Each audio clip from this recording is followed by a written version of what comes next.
Since Season 2 of Amphibia has finally dropped on Disney+, I've been rewatching the show legally, which I implore y'all to do.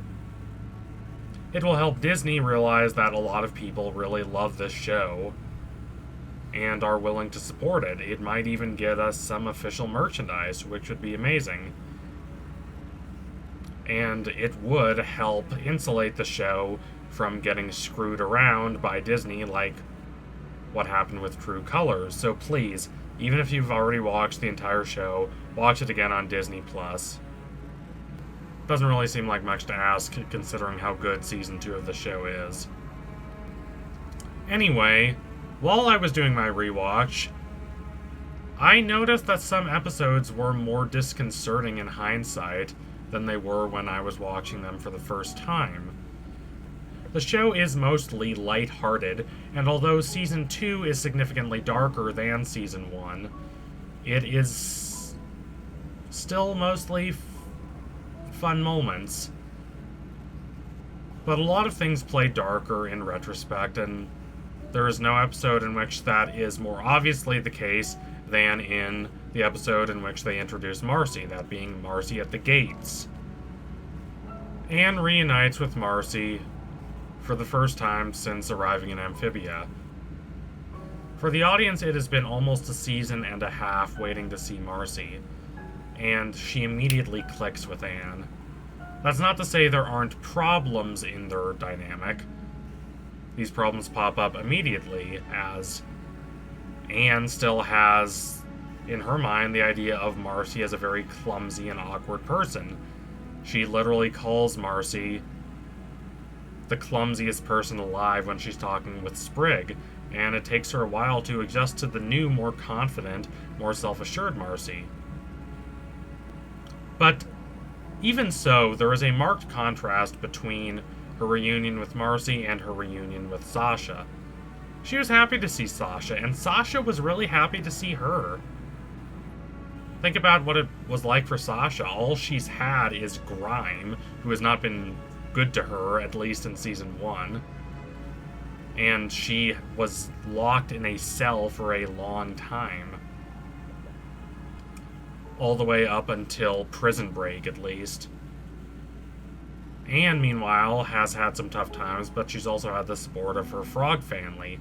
Sasha hasn't had that, so for her to finally reunite with Anne is a great moment for Sasha. But soon their relationship is torn apart, and it might be for the better for both of them that it was torn apart, because it wasn't healthy.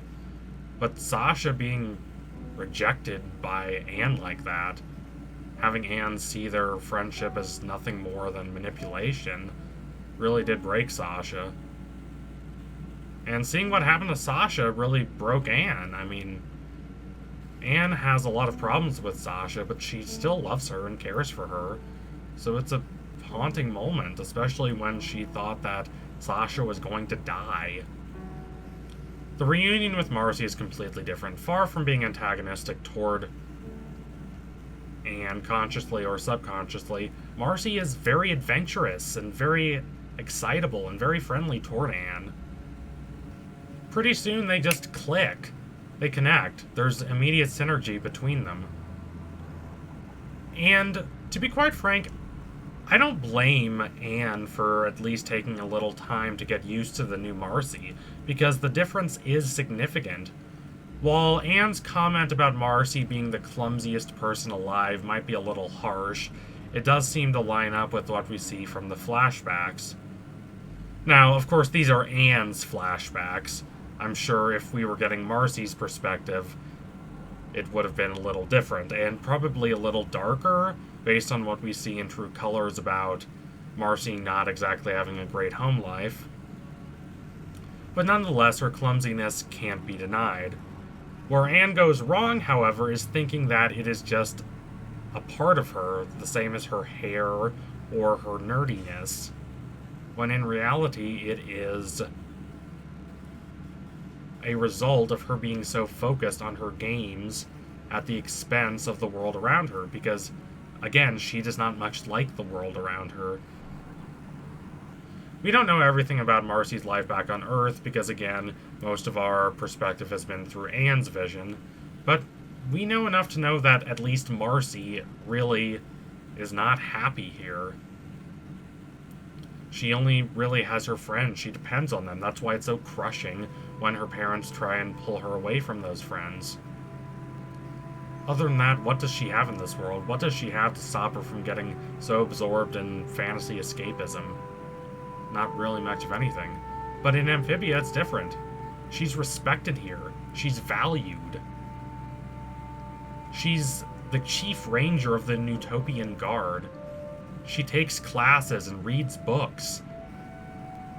This is a world where Marcy can thrive, not exactly because it's like the world she loved playing in her video games, but because it is a world that allows her to really become the person she wants to be. The person she has in her mind as the person she really should be, the person she perhaps could be if she wasn't so restricted. She's smart and cunning and brilliant and compassionate. And a lot of those aspects of her character really get a chance to shine in Amphibia in a way that they really didn't on Earth. She matures in Amphibia, and I do not think she is at all in the wrong for becoming so absorbed by her life in Newtopia. No, she does not see it as a fictional place. No, she does not have anything but the highest respect for the other beings she meets here. Yes, Marcy is a nerd, so she does see this world through that nerdy worldview. But nonetheless, what she embraces about Newtopia is the ability to really take responsibility and find people who care about her and who respect her intellectually. What she really values is that possibility to expand her horizons, both literally and academically. She gets to learn so much about this world. Heck, she learns a new language here just in the time she's been in Amphibia. And she gets to travel to new places. Wonderful and beautiful places. And she gets to know that she's not just being selfish.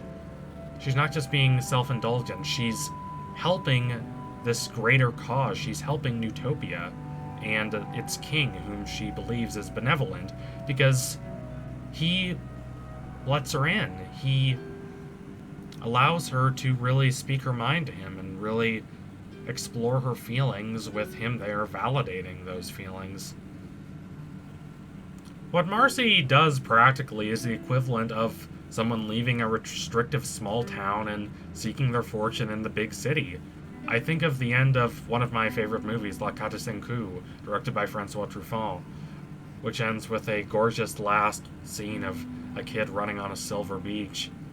A bit nervous and anxious, but free and drunk on that elixir of freedom. Now, I'm not going to say Marcy's responses are entirely perfect, but imperfect responses to circumstances one does not find tenable are not to be wholly condemned. This is personal growth for Marcy. This is maturity.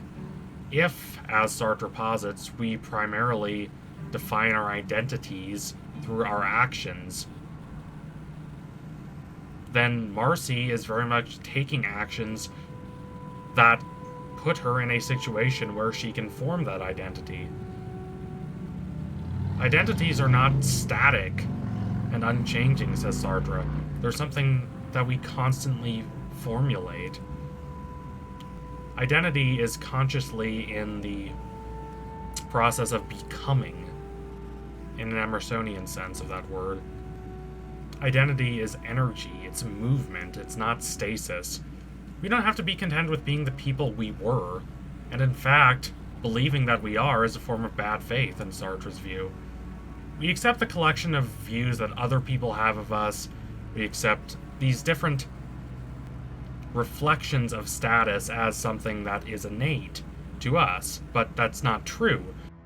What is true is that we consistently and inevitably create our own identities, and that the people we were in the past do not bind us.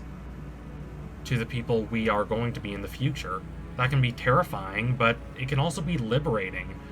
And Marcy really exemplifies the liberating sense of that idea. Her identity back home was as this clumsy nerd who was really not the person that she wanted to be. But here in Amphibia, she can be that person, and she really takes advantage of that. And the fact that it is based on her actions is something that a lot of people forget when they say that Marcy is just pursuing escapism in a pejorative sense. She's not just handed this wonderful life, she's handed a bunch of wonderful opportunities, but she is the one who takes action and uses those opportunities to really make herself anew. And yes, that includes some more overtly fantasy-related stuff, such as her new outfit, but again, it also relates to taking classes and learning languages and those kinds of things that one rightly does not associate with simple, evanescent escapism. She's very much trying to improve herself, which makes the revelation that all of this was just a facade all the more devastating. Marcy does not actually have control over her life. She's just a pawn, a puppet. What Andreas does to her is just vile, and I don't use that word lightly. He takes her in, he shows her respect, he treats her like an adult, he respects her mind and her wishes. And it was all a lie. It was just a trick to get her to spill out the truth to him. That's why it hurts so much when he kills her. It makes clear how little he thought of her in the first place. If Andreas killed Sasha or Anne, it would be unfortunate, and it would make clear that he is definitely a capital V villain, but it would not generate as much bitterness, as much enmity. Marcy sees Amphibia as a sanctuary, and rightly so. She has become a better person here, in large part under Andreas' guidance. He's helped her stop being that clumsy, awkward kid anymore. He's helped her really step into her role as this important chief ranger in the Newtopian Guard. And none of it mattered. She has this fantasy of life in Amphibia as a place where she and her friends indulge in all these adventures and episodes of wonder and magic and mystery. And I'd argue she has a right to want that, and then it's taken away from her.